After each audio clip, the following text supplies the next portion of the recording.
Hello my wonderful, beautiful friends, guys. Welcome back to r/PettyRevenge, where the revenges don't destroy lives, but they're still so satisfying. And in this episode, a horrible Karen boss seems to think that she's invincible at work and she can't be fired, and OP proves otherwise. Guys, I hope you enjoyed today's stories. Hit subscribe if you haven't, and as always, you can send or link your post to this email right here. Let's dive in, guys, and don't shake your heads too hard.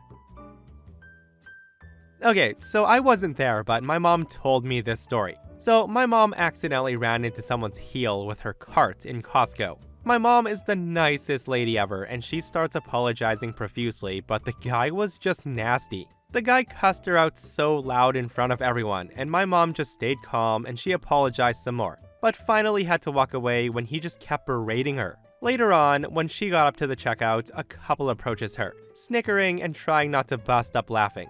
My mom was so confused until they conspiratorially told her, "We saw how bad you felt for running into that guy, and we saw how nasty he was to you. And then we saw him leave his cart to go grab something, so we took his cart way over to the other side of the store, and the guy's going crazy just looking for it." My mom, despite being the nicest lady ever, nearly died laughing. Guys, this is such a short post, but I just had to share it. And I know what it's like to take a cart to the heel. It friggin' hurts. But I'd never ever in my life turn around and start berating some random person for their mistake. And guys, I love the fact that that couple decided to stand up for this random woman getting berated. And it really puts a smile on my face. It's so wholesome. And to give you guys an even bigger smile, OP comes and says, "Hearing my mom tell this story was the best. Like, she's such a sweetheart, and someone stood up for her in a totally petty and satisfying way that she would never dream of. And seeing her mischievously laugh about it is doubly satisfying." So I work in technical theater as an assistant stage manager. There's a couple of theaters in the area, but the tech community is rather small, so we all know each other.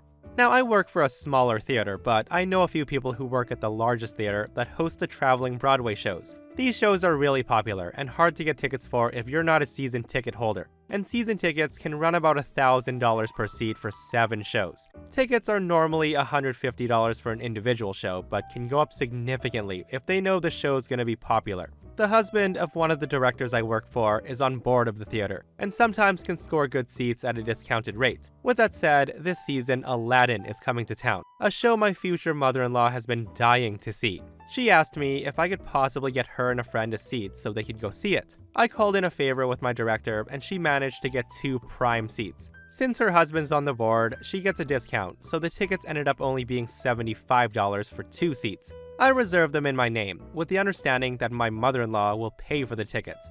So fast forward a couple of weeks, and my mother-in-law invites me and my fiance over for dinner. Dinner goes well, and I end up in a conversation with mother-in-law and sister-in-law about housework. I don't know why. Sister-in-law is a teacher, and she's married to an accountant, so she says that her and her husband try to split the chores 50-50. Mother-in-law thought that was fine, and she asked how fiance and I would do it as we currently don't live together. I said, probably the same, 50-50. At that, sister-in-law agreed, but mother-in-law gave me the stink eye. I asked her if there was something wrong, and she said, "Well, my son works full-time and you don't, so I don't see how that's fair." I told her I do work full-time, just not a 9 to 5 like my fiance. At that, mother-in-law then laughed at me and said what I did wasn't real work and that it was just a silly side gig, and that maybe if I got a real job, I would know what it's like to really work. And then she changed the subject. Now this really pissed me off because I am very proud of the work I do. Now it may not be a 9 to 5, but I love my job. It's my dream job and I do make enough to cover expenses. It actually takes a certain amount of skill to properly stage and manage a full-scale production. So enter the pettiness. I then called up the box office for the large theater and told them to cancel the tickets. They were in my name, so they gladly canceled them. I then texted my mother-in-law and told her if she thinks my job isn't real, then the side perks aren't real, so the tickets are canceled. I then shut off my phone. And the next day, when I turn my phone on, I see several missed calls and about a dozen texts from my mother-in-law. My mother-in-law is fuming because her friend is flying into town specifically to see the play. I called back and told her that she might be able to get seats if she calls the box office. She did end up getting seats, but they cost her $150 each, and they weren't as good. Hopefully she's learned a lesson to not insult someone and still expect to benefit from them. The only thing that would have made this way better, guys, is if she couldn't get her hands on tickets at all. But hey, good on OP for teaching mother-in-law a lesson and standing her ground against her. As for OP's significant other, OP says that he took it really well and he thought it was really funny, so that's a good sign. Like guys, I think it's crazy how some people don't think that some jobs are real though. I used to work with a guy who believed that anyone who worked at McDonald's as an adult was going nowhere in life, until the guy found out that managers and supervisors made a lot more money than him, and he worked in an office job and has a university degree. So suck on that. So a few years ago, while traveling in India, I decided to try a 10-day silent meditation retreat. The retreat was out in the middle of nowhere and home to a large colony of the biggest and fiercest ants that I've ever seen. I'm talking when you turned on a tap, the ants came first and then the water. That's not a hyperbole. A couple days in, my hard-earned tranquility was shattered by another meditator who felt it was right to cut in front of me while waiting for the evening meal. Now, the bastard even had the audacity to give me a little smirk and wink as he did it, knowing that I couldn't call him out because we had to stay silent. I could only glare impotently at the back of his queue-jumping head. I was livid, to say the least. In the following meditation sessions, I couldn't concentrate on the practice. I could think of nothing but revenge. Luckily, I had a lot of time to think, and slowly a plan emerged. The following day, while making myself a cup of chai, I pocketed a large handful of sugar, which I later dispensed into a half-full water bottle, creating a lovely syrup. At the next meditation session, I made sure I was the last in line to enter the building. Before you enter the building, you have to remove your flip-flops and leave them outside. I made sure to mark my enemy's footwear as he removed them, and when I was alone outside, I joyfully doused them in the syrup, being careful to avoid any innocent victims' shoes. After a few hours of peaceful meditation, we all begin leaving the building. At that point, doubts had started entering my mind. Like, what if it didn't work? What if he only has sticky flip-flops? Now that wasn't the worst outcome, but still. However, I was in luck because my plan had worked. His flip-flops were now in a writhing mass of angry sugar-fueled ants, and his face was priceless. It was a mix of shock, horror, complete confusion. He broke his vow of silence instantly, but it was in Hindi, so I'll never know what he said. The tone was disbelief though. He tried to pick one up, but it was fended off by the giant soldier ants with their massive jaws. He eventually found a stick which to hook them with, but that failed as well, as the ants started to climb down the stick, frightening him into dropping it. The guy ended up leaving barefoot and perplexed. Victory was mine, and I could return to my meditation satiated. Guys, I'd say this was definitely a double win. OP provided nourishment to the ants, and he got some good petty revenge on the guy who cut him in line. And the fact that he got the guy to break his vow of silence was absolute gold. Like, I knew it, guys. There's always that one Karen who takes advantage of situations like this. Oh, nobody's supposed to talk, let's just cut in front of people because they can't say anything. I bet OP wasn't the first person he did this to, but he might be the last person he'll do this to, if the guy clued in. So this happened over a year ago, when I was working as a waiter in a restaurant. First of all, some context, the ruling of the store, and a girl who, let's name her Diane, as Karen's overused. So when I started working there, they explained to me my benefits. One of them was staff food. There was free staff food every day. And on every Tuesdays and Thursdays, we could order some items on the menu with a 50% discount if we wanted to have something nice to eat. Or we could just choose to go with the free staff meal. To do so in the system, we would open a table in our name, like the table Michael, for example. We would then order what we want, and the managers would close the table with the 50% discount, and keep the due money from the tips. Fair enough. Keep this in mind for later. Now let's introduce you to Diane. Diane was a veteran waitress working there. She worked there for 5 years when I started. She knew everything very well, and she was honestly good at her job. She befriended the managers, and she was appreciated by the owner. On my first day, Diane looked nice to me. She was always smiling and friendly. The thing is, over the years, I realized that Diane was a two-faced girl. She would be very friendly to you, and then complain about you behind your back. We had a Facebook group where all the waiters and managers were added, and she would very often complain about the job not being done correctly. She was mostly working morning shifts, so she would mostly work alone, serve the few tables she had in the daytime, and wait for night shift to change her. On the weekends, she would not be alone, so some of us would also be morning. So here's her beautiful portrait. She would always try to be very bossy with her coworkers, including me. She would also devalue the work of everyone else, so she would make it look like she was the only one working hard. She would often message the managers about her coworkers and why one or the other should be fired. She would also ask the managers to reprimand us if we were 5 minutes late, and she sometimes would come in 45 minutes late for work, forcing us to open without her on the weekends. She would also befriend the managers but talk crap about them to us, telling us that they had no idea how to run the store. She was a very lovely person. Everybody in the store, managers and owner excluded, wanted her out of the team. She was hated and a nightmare to work with. Like, they literally gave her only morning shifts to avoid people working with her. After 2 years in the store, I knew the job very well, and I was not considered a beginner anymore. I knew everything I had to do, and I was good at my job as well. I could literally run the store alone, outside of the management work, of course. One day, she tried to boss me around by giving me orders, which I ignored, because I knew where my priorities had to be.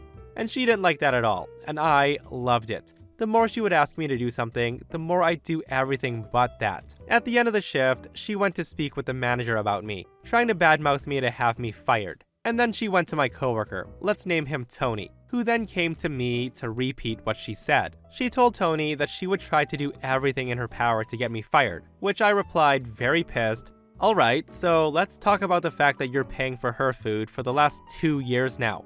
At that, Tony was very confused by what I just told him, and he asked what I meant by that. See, from when I started working, and over the past 2 years, I regularly saw Diane finishing her shifts and bringing home takeaway orders that everyone assumed was her discounted staff food. The thing is, I noticed that the ticket from her food left in the kitchen did not have her name on it, but a table number that was closed as cash payment in the system. And the thing is, if a table is marked as paid, but the money's missing from the till, managers would take the missing money from the shared tips to pay what's due. So ultimately, we would all pay for the food that she ordered.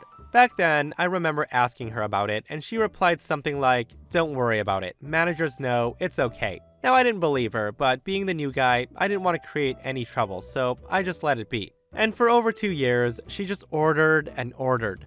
Now, I don't really know why I didn't say something, but I guess it just became a habit to see her leaving with takeaways. And not being a troublemaker, I kept my mouth shut. Plus, she was friends with the managers and friendly with the owners, so that was intimidating enough.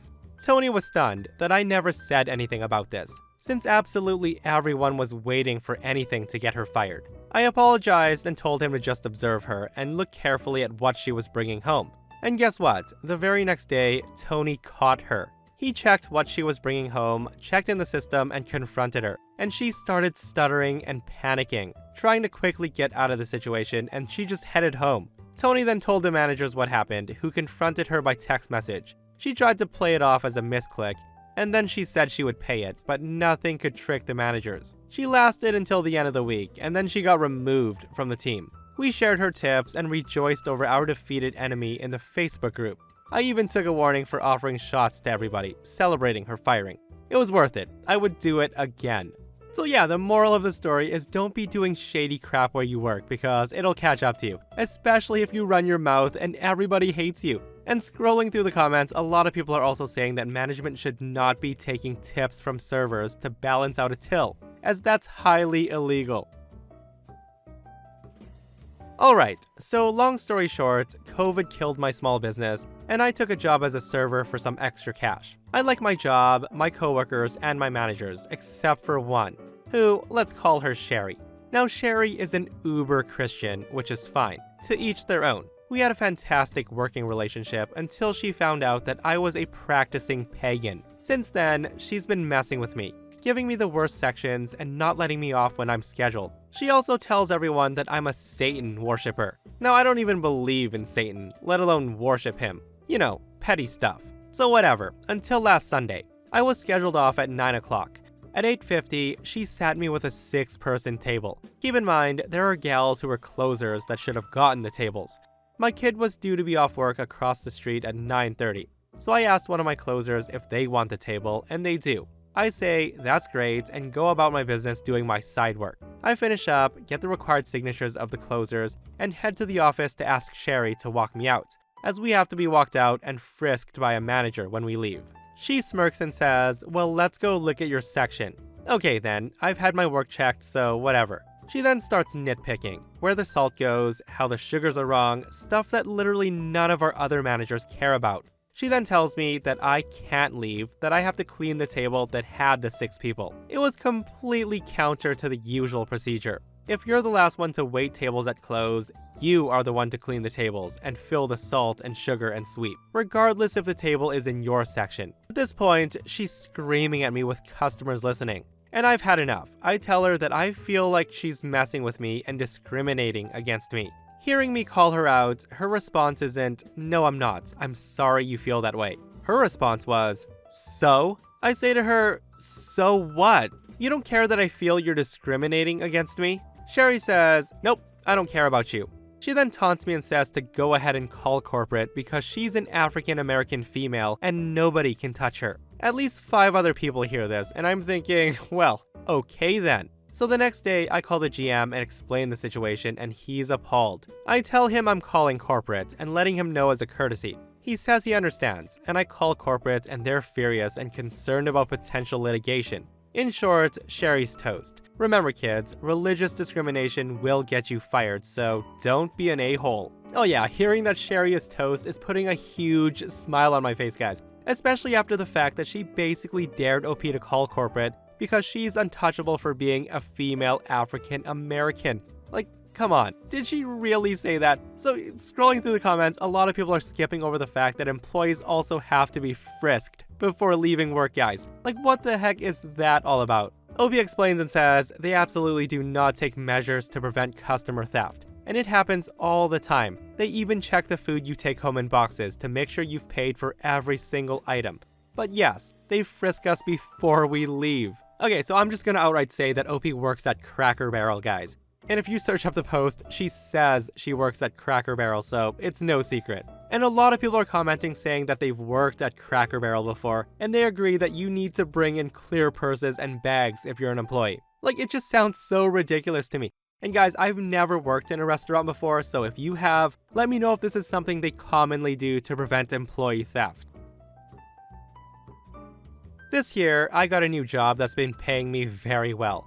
Therefore, for Christmas, I decided to splurge on everyone. In particular, I spent a lot of my money on my 9-year-old daughter, and she deserves it 100%. She's been pushing herself in school, helping around the house without being asked, and always being the kindest soul that you'll ever meet. However, when my mother-in-law came early in the morning, and she saw how the gifts under our tree were much more than usual, she asked why. I told her I bought everyone a bunch of gifts, including her. She then proceeded to ask me how many gifts I got for my daughter, and I told her 3 big gifts and 3 mini ones. Apparently this outraged her because she starts saying that a 9-year-old does not deserve that many gifts, and she would be taking away the gift that she bought my daughter, so that my daughter wouldn't be too spoiled. I told her that was unfair, especially since my mother-in-law promised my daughter a doll for Christmas, and my daughter was really looking forward to it. My mother-in-law then said, let it be a lesson to my daughter that in life, she can't get all the things that she asked for. Now look, I understand that, but it's not like I shower my daughter in gifts every day. And if anything, Christmas is a day that you're supposed to spoil your kids. But my wife told me to let it go, and it was her mother's gift, therefore, she could do anything she wanted with it. And her mother agreed, saying it was her right. Now, if we're gonna play by that ideology, then so be it. I decided to remove the $600 designer bag that I got my mother-in-law, the thing that I knew she wanted the most, and I gave her a $40 robe instead. Once my mother-in-law opened her present, she was disappointed, asking if that was all from me, because everybody else got increasingly more expensive gifts from me. I told her yes, and then apologized if I disappointed her, but we can't always get the gifts that we hope for. This left both her and my wife extremely furious, but hey, mother-in-law got enough gifts. I don't want to spoil her. Wow is all I can say, guys. Like, what kind of mother-in-law takes away a gift from her grandchild? Let alone gets upset that the kid is getting 6 presents for Christmas from one person. Like, aren't grandmas supposed to be the ones spoiling the kiddos with unlimited cookies before dinner and all the toys they want? Like, yeah, I agree that you shouldn't spoil your kids too much because that'll cause a lot of trouble down the road. But I feel like Christmas is one day of the year where you're allowed to spoil the ones you love, right?